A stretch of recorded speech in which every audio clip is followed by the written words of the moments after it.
Mohon perhatian, tekan tombol subscribe. Terima kasih atas perhatiannya.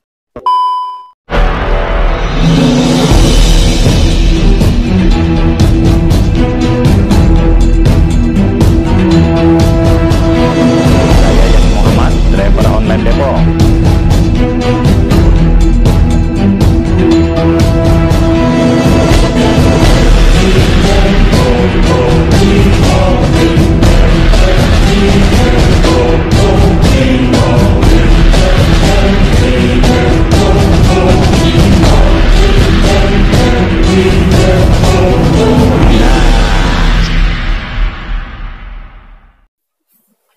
Bismillahirrahmanirrahim. Assalamualaikum warahmatullahi wabarakatuh. Assalamualaikum warahmatullahi wabarakatuh. Dengan saya Edi Mulyadi dari Forum News Network FNN. Saya sedang bertamu. Lagi bertamu sebetulnya, tapi dia jadi tamu saya. Ustaz Yusuf Muhammad Marta. Sehat, Ustaz ya? Alhamdulillah. Ini Gimana Bang Edi, sehat? Alhamdulillah. Kayak makin subur, makin makmur. Amin, amin, amin, amin. Doa orang baik, orang soleh Allah kabulkan. Amin. Saudara sekalian, ini saya bicara kepada Ustaz Yusuf Marta sebagai Ketua Umum GNPF ya. Iya. Bukan sebagai anggota timnas ya, nggak boleh kan? Betul. Beliau salah satu co-captain ya, dari 10 atau 12 co-captainnya Muhammad Shogi Al-Idrus ya, timnasnya Amin, Anies dan Muhaimin. Tapi lagi-lagi saya bilang beliau tidak sebagai timnas ya, sebagai Ketua Umum GNPF yang juga sekaligus sebagai Ketua Dewan Syuro Persaudaraan Alhamdulillah. Dan sekaligus koordinator Tripilar. Nah, banyak banget nih Tripilar ini, ada FPI, ada GNPF, ada PA212. Nah, ini situasi politik menjelang Pilpres, menjelang hari kemarin sudah mulai kampanye, tampaknya makin panas ya. Kemarin waktu Megawati Ketua Umum PDIP memberikan pembekalan pada Rakornas tim pemenangan Ganjar Mahfud, itu Mega tuh marah besar. Marah besarnya ini ada orang berkuasa baru sebentar kelakuannya udah ngalah-ngalahin Orde Baru, kurang lebih seperti itu ya. Satu, yang kedua ini kok saya nggak dihargai lagi ya gitu, biar jelek-jelek ini kan saya presiden kelima gitu loh. Nah, panjenengan melihatnya gimana nih Terakhir? Karena kan bagaimanapun walaupun Mega tidak menyebut nama, orang semua paham ini masalah Joko Widodo. Dan kita juga tahu bahwa Joko Widodo dan keluarganya dapat begitu banyak privilege, keistimewaan dari PDIP dan Megawati. Monggo. Ya, kita ini kan di dalam hal memandang perpolitikan ini kan bukan orang baru, Sat. Iya, ya kan? Iya. Bahkan saya itu dulu tahun 80 sekian, itu pernah diajak teman saya gitu. Dia termasuk kader PDI lah, kurang lebih begitu lah. Elit PDIP? Iya, tidak elit, tapi dia nggak tahu lah sejarahnya dari orang tuanya lah. Sudah P apa belum? Masih PDI? Masih ya, sudah PDI. Oh sudah, iya. Sudah PDIP? Sudah PDI, enggak, belum, masih PDI. Oh masih belum P, betul. Okay. Nah, saya tuh kan melihat bagaimana gitu kan, karena kan kebetulan lagi-lagi saya bercerita bahwa keluarga kita itu, keluarga Marta itu memang punya kedekatan dengan Bung Karno, jadi kita tuh tahu persis gitu. Iya. Nah, sementara yang akhir-akhir ini, saya kok jadi bingung gitu. Kok bingungnya Ibu Mega ini makin marah, kok Pak Jokowi makin ketawa, makin santai. Ini ada dua iya sudut pandang yang berbeda. Apakah marahnya marah beneran? Kalau orang marah beneran, mestinya orang yang dimarahi pasti takut. Iya. Kalau marahnya cuma marah-marahan, yang dimarahi boleh tertawa. Iya. Nah, ini sejarah kok saya tidak pernah melihat. Jadi kalau tadi Bang Edi bilang bahwa suasana makin panas karena sudah mulainya kick off kampanye, ya. Setahu saya ini panasnya sudah sebelumnya. Dari mulai dicopot baliho-baliho Ganjar, Mahfud dan lain sebagainya kan. Nah, jadi karena apa? Semua ini bagi saya sebagai orang yang punya pengalaman di organisasi, saya juga beberapa kali menjadi ketua umum organisasi. Kalau tidak ada ketegasan, ya tidak ada sanksi, ya begini. Baik sanksi kepada Jokowi tidak ada, kepada Gibran juga tidak ada, kepada Kaisang juga tidak ada, kepada Bobi juga sudah kalau Bobi Bobi sudah ya, sudah dipecat ya, sorry ya, yang terakhir ya. Nah, jadi cenderung liar. Nah, tatkala ini makin liar karena tidak adanya ketegasan, cuman marah-marah. Yang marah-marah itu kan gini, kalau marah-marah itu, misal saya nih sekarang marah-marah di media, saya tidak marah ke internal, tapi saya marah kepada Ustaz Teddy, misal, itu marah-marah beneran. Tapi kalau saya marah-marah di dalam saya lagi rapat, rapimnas, rakornas, itu kan cuman menunjukkan bahwa saya sedang jengkel aja. Sedang jengkel. Itu saya masih punya hak untuk marah. Ini bukan saatnya kalau menurut saya. Sebentar, Pak Ustaz. Saya potong sebentar ya. Jadi, boleh? Gila banget. Tuan rumah suruh kita ngomong apa? Jadi gini.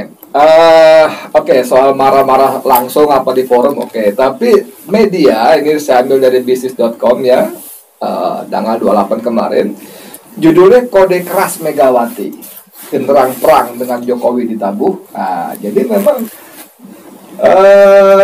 riak-riak gejolak gitu kan ya, itu kan udah lama ya kan, dan mencapai puncaknya berkali kemarin. Tapi ini media menyebut sudah genderang perang nih. Ustaz, reportnya apa, bingung saya. Kalau perang udah proklamasi. Setahu saya tuh dulu waktu zaman saya masih kecil, saya kan di Surabaya itu kan kalau mau waktu buka puasa itu kan duduk di tabuh gitu ya kan. Habis itu pas azan ya makan, happy senang. Nah ini apa? Genderang perang apa yang ditabuh ini apa? Saya tidak melihat genderang perang. Tidak ada, sama sekali saya tidak ada dampak daripada marah-marah itu, tidak ada dampak sama sekali. Saya boleh nggak terjemahkan sepertinya Ustaz Yusuf ini masih meragukan ini mereka bertikai gitu? Apa cuma drakor aja, drama kotor aja? Iya, ada sesuatu yang belum klop, belum ada titik temu.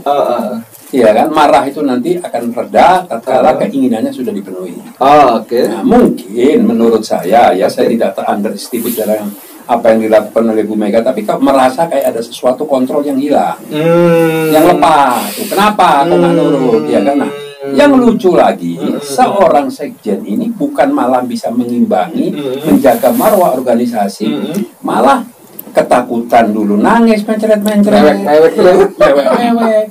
Kemarin sedih juga, mewek. Terus apa fungsi seorang sekjen ini? Kemana kegagahan, kegarangan? Saya melihat PD ini ada satu keanehan.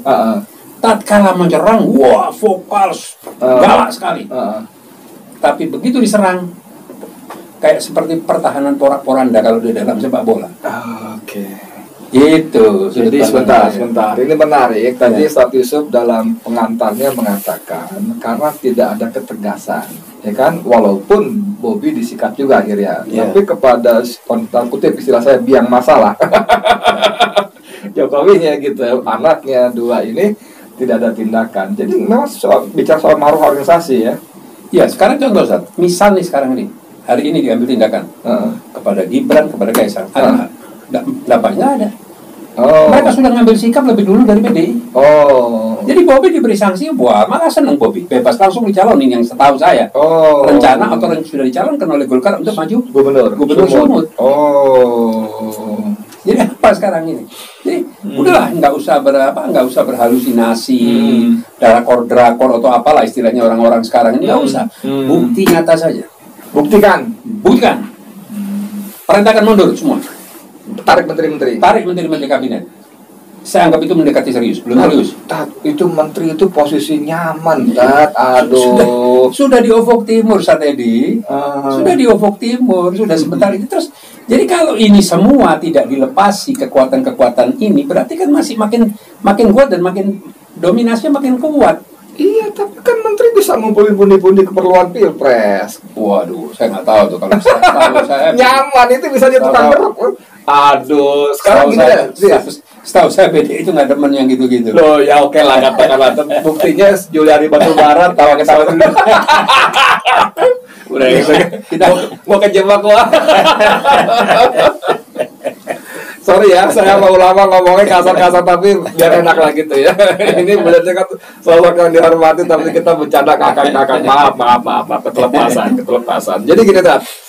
Jadi saya melihat ada beberapa hal ya. Memang saya sependapat dengan Ustaz Yusuf Marta. Kalau memang PDIP khususnya Megawati serius dengan marahnya tadi, fokus ke yang bersangkutan, dan itu diwujudkan dengan satu tarik menteri-menterinya.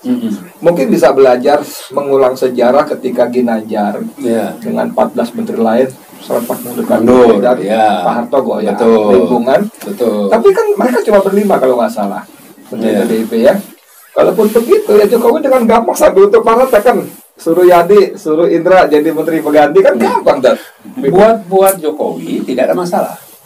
Tapi untuk pendidikan dan pembelajaran politik dari PDI terhadap masyarakat itu jelas. Jadi jangan besok ada organisasi kalau kadernya balelo atau kadernya berbuat pelanggaran cuma marah-marah. Nah ini saya jadi bingung. Ini apakah Ibu Mega ini mengambil ilmunya Ibu Risma atau Ibu Risma yang sudah ketularan Bu Mega? Bawa Risma. Iya kan?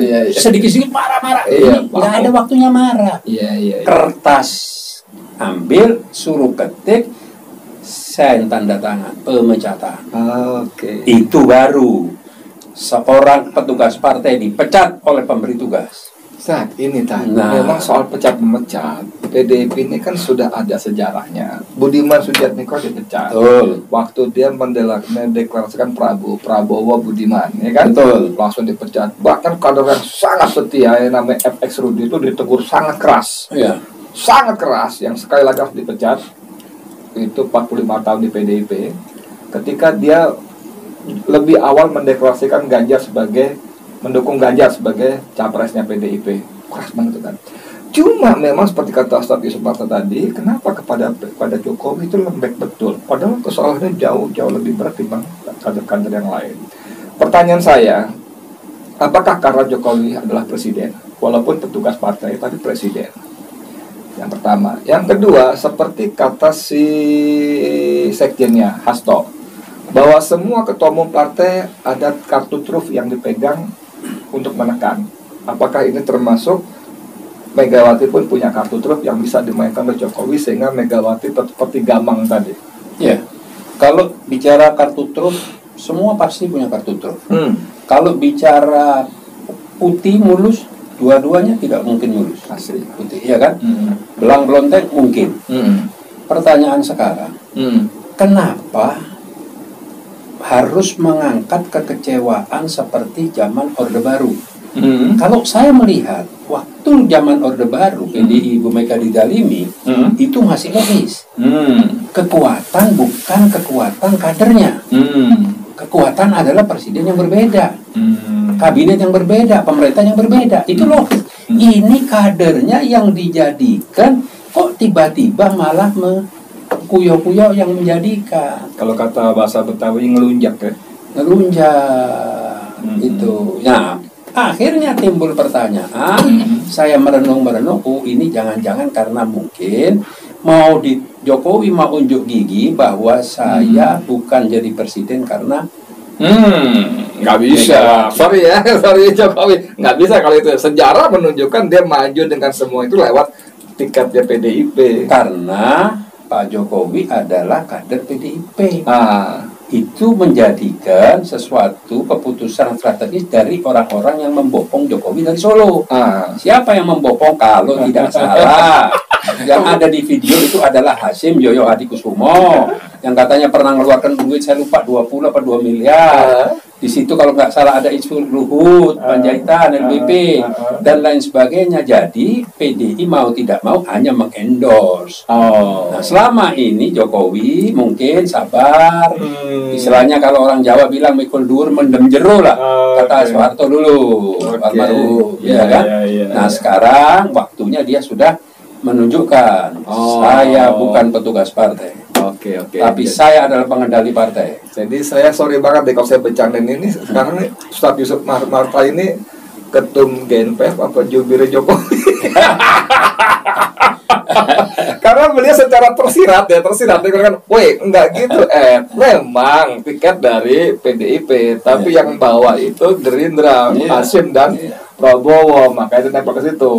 Dalam perjalanan bolak-balik disebut petugas partai karena marah juga, gue kan presiden, masa digitu-gituin terus kan gitu kan ya?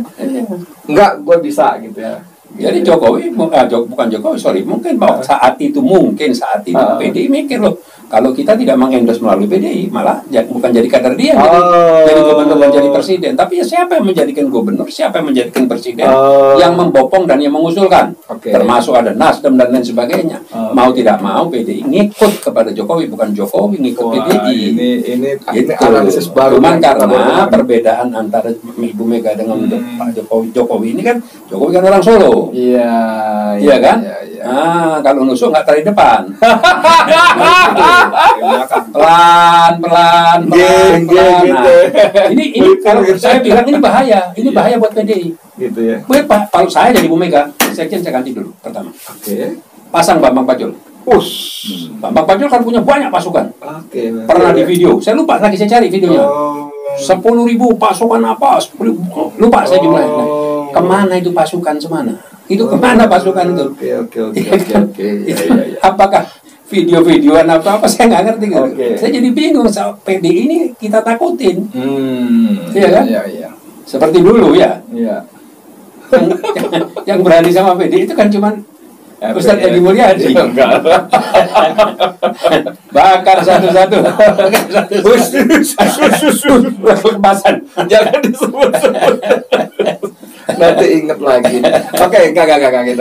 Balik ke laptop kalau kata Tukul Arwana. Jadi saat gini Iya. sebetulnya yang rakyat harapkan, rakyat harapkan. Mega pertama bersikap tegas, tegakkan aturan organisasi, ya kan, pertama. Kedua, kalau memang seperti kata Hasto, PDIP dan Megawati dizolimi, ya udah kan mereka punya kemampuan untuk membalas. Betul. Tadi minimal tarik itu pentingnya. Iya. Kedua, si Mas Hinton Pasaribu sudah bicara waktu sidang paripurna pertama, Iya. hak angket. Itu kalau dikerjain kan bisa tumbang ini Jokowi. Mempertanyaan saya kenapa tidak kunjung dilakukan itu? Nggak ada tindak lanjut. Sama Mas Hinton kadang-kadang Oh. kalau di TV pasang muka ya kan. Oh. Giliran saya lihat di balionya ketawa, giginya kelihatan semua. Nggak perlu, itu semua tidak perlu. Kita ini pingin melihat yang sebenarnya. Kalau memang benar-benar PD ini merasa dizalimi, dicurangi sebelum pemilu, ya harus dibuktikan dong. Oh. Nah, bagaimana sekarang kalau ini dibiarkan? Berarti akan memberikan karpet merah untuk paslon yang benar-benar disupport oleh Jokowi. Iya. Nah, sama saja nih. Nah, kalau jelas, misal sebuah partai yang besar punya kursi 150 sekian lebih, kalau tidak salah 156, lakukan dong lobby-lobby. Deketin partai, jangan marah-marah di luar. Masa kalau mau ngajak partai teriaknya di luar, gue mau ajak Nasdem ya, gue mau ajak ini. Ya dijawab sama Nasdemnya, saya nggak mau. Iya. Kemana lo selama ini? Padahal sama. Dua-duanya sama ini nggak tahu juga kemana. Nah itu kan penting gitu. Jadi Nasdem juga udah nggak mau ikut campur. Iya. Karena dia sudah punya paslon yang berbeda. Nasdem sudah bicara itu lewat Ahmad Ali ketika Sudah dijawab sama ketika Nasdem. si Hasto bilang menjalin komunikasi untuk melawan kekuasaan. Kata Nasdem enggak. Jangan ajak-ajak kita bos katanya. Coba Ustaz, sekarang saya mau tanya. Giliran mau mencalonkan, tidak butuh partai lain. Saya mampu dengan 20%. Iya. Ya kan? Ya walaupun ada lah penumpang-penumpang masuk, ya asal-asalan gitu-gituan aja kan. Iya. Sekarang mana buktinya? Oke. Gitu loh, mana buktinya? Kalau benar-benar ada ketegasan, indikasi-indikasi kecurangan pemilu semua diberantas, dan itu keluar secara konstitusi dari PDI dan lain sebagainya, pasti banyak yang dukung itu PDI. Iya, setuju. Pasti justru menaikkan citra PDI nantinya. Setuju. Kalau ini habis, bakal digerogoti oleh PSI, bakal digerogoti oleh yang lain. Iya. Jadi ini partai yang abal-abal, nah ini itu saran yang mahal nih dari Ustadz Yusuf Mbak kepada PDIP khususnya pada Megawati. Ini mahal ini ya. Nih kalau mau cari sekjen Edi Mulyadi, bukan cari sekjen GMPR. Hasto berikan pada Edi Mulyadi 1 tahun, saya jamin PDI naik. Oh, saya malah udah bilang di video saya, tukerannya saya ketua umum. Buka video saya ada. Saya ketua umum. Lebih bahaya lagi itu. Bu Mega biar ketua Dewan Suro aja kalau ada di sana. Gitu kan saya langsung pecat Jokowi Widodo. Oke. Lihat paslon yang satu ya kan, paslon Amin ya. Partai yang capresnya nggak punya partai. Cawapresnya punya partai. Iya, ketua Tapi umum. tenang, santai, ketawa-ketawa kayak nggak punya rasa takut. Mungkin menurut saya tidak punya dosa, jadi nggak pusing. Oke. Jadi geloyor aja. Nah, tinggal sekarang kecerdasan rakyat mau kemana arahnya nanti. Iya, Gitu. iya, Ini yang mau iya, ribut-ribut, apa yang benar-benar punya berbobot. Oke. Itu saya. Nah, sebagai penutup saya ingin mengulik statement Ustadz Yusuf Marwah tadi ketika saya mengatakan genderang perang. Ini genderang perang apa genderang buka puasa gitu kan? Genderang gitu-gitu aja. Dulu. Kayak barongsai. Ya, kesana kesini nanti gini lagi gitu. Oke, sebagai closing statement mau ngomong apa? Ya, saya berharap kepada partai-partai besar seperti PDI dan lain sebagainya, ya. Terus sebagai seorang negarawanan, seorang ketua umum partai yang besar yang sudah mendominasi perpolitikan sekian puluh tahun, berilah pembelajaran yang baik kepada rakyat, kepada generasi muda. Begitu juga kepada Pak Jokowi. Sudahlah, hentikanlah terlalu intervensi ke sana kemari. Cawe-cawenya itu ya. Semua rakyat ini tahu, apa tidak malu kalau nantinya benar-benar negara ini setelah purna pensiun dia dari presiden terus dijalankan oleh kepemimpinan yang tidak jelas, yang kesana kemari mengkhianati orang dan lain sebagainya, terus anaknya dikarbit dinaikkan menjadi wapres, terus mau dibawa kemana negara ini? Ya, yang penting dia aman kan? Sejauh apa keamanan itu bisa dijamin? Jangan main-main. Itu diparkir di tempat yang rawan, itu bukan diparkir di tempat yang aman. Rawan. Kita jadi penonton yang baik nanti. Bisa jadi topik berikutnya. Iya. Karena orang langsung berpikir, kenapa Jokowi begitu sibuk tuh biar natubis supaya anaknya jadi? Karena kalau anaknya jadi, dosa-dosa politik dia, hukum segala macam aman gitu. Jauh-jauh tupai melompat tetap menjatuh ke pelimpahan juga. Jauh. Percaya sama saya nanti. Lihat, begitu kena baru tahu dia nyesal seumur hidup dia. Oke. Pegang omongan saya. Tanggal berapa nih sekarang? 29 ya. 29 bulan November tahun 2023. Ya. Nanti lihat, insya Allah tidak akan meleset, insya Allah. Oke, menarik, ini ada bahan baru nanti kita kembangkan untuk obrolan berikutnya. Saya kira Pas bahas itu ada bahan baru lagi. ya. Kayak baca kopi jadi. Nyambung. Saya kira penonton kita, penonton Bang Ini Channel, ada Popole, ada Raintops ya, sudah cerdas lah ya. Walaupun saat Yusuf Marta tidak terlalu vulgar, eksplisit, tapi paham apa arahnya gitu ya. Oke, mudah-mudahan bermanfaat. Kita berdoa supaya Allah menjaga bangsa dan negara ini dari tangan-tangan jahat ya. Para oligarki dan petualang-petualang yang. Dan salam untuk kader PDI dan simpatisan Jokowi semua, nggak perlu marah. Kita ini orang-orang free, tidak bayaran, tidak transaksional, bukan buzzer, jadi ngomong bebas. Kalau mau ikut membenahi negara, ayo bergabung dengan kita. Kalau mau ngacak-ngacak negara, silahkan dengan yang lain. Silahkan. Mantap. Oke, saya Dimulyadi untuk FNN Indonesia Lebih Baik. Assalamualaikum warahmatullahi wabarakatuh. Assalamualaikum warahmatullahi wabarakatuh. Matur nuwun. Amin. Alhamdulillah. Oh, itu yang matiin. Oke.